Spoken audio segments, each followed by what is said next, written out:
How to update your availability in the Red Parrot Staff App. Hi!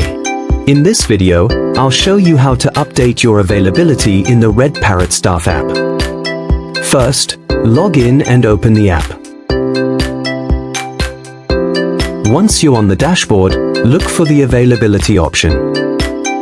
You can access it either from the main screen or from the bottom menu using the clock icon.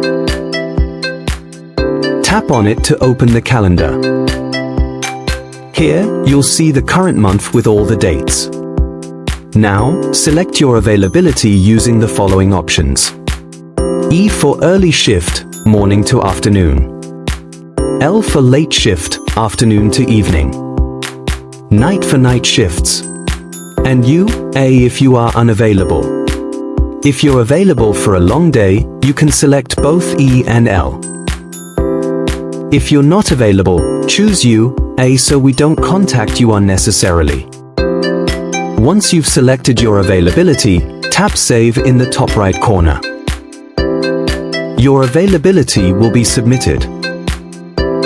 You can always come back and update it anytime by making changes and saving again.